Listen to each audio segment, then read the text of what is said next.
First gold, now cotton. Burkina Faso is moving to take control of its most valuable industries as Ibrahim Traoré is doubling down on his push for resource nationalism. Burkina Faso's government is now moving to sharply increase its stake in one of the country's biggest gold projects. Reports say the government wants to raise its stake in the Kiaka mine from 15 to 40%. Now, Kiaka is one of the country's biggest gold projects.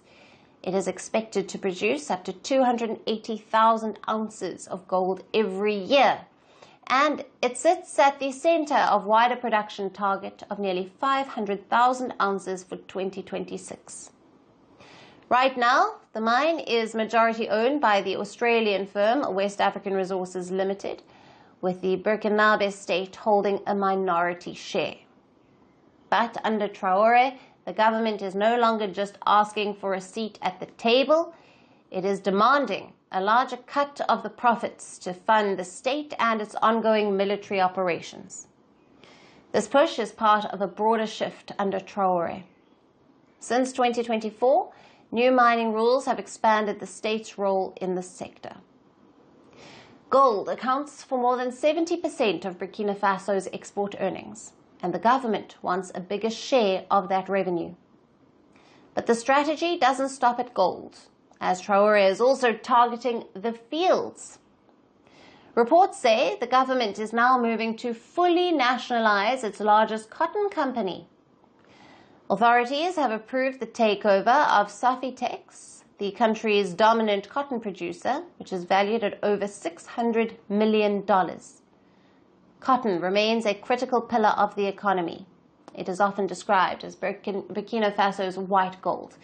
Now, Safitex controls 80% of the market and supports millions of livelihoods.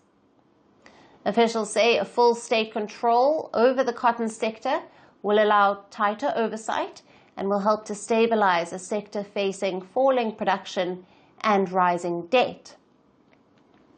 Together, these moves point to a clear strategy of a stronger state grip on the economy. Burkina Faso is expanding state control across key industries to secure a larger share of its own resources. And it's not just Burkina Faso. Across Africa, governments are rethinking how their resource wealth is shared. Mali has revised mining laws to increase state stakes to 30%.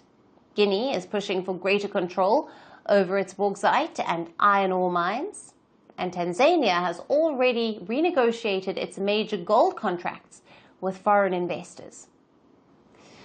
The message from these countries is clear. The old days of foreign companies taking the lion's share of the African wealth are over, and governments now want more control and a bigger share of the profits. But the risks are just as real. Market experts say that aggressive state intervention can unsettle investors, and uncertainty can slow down future capital.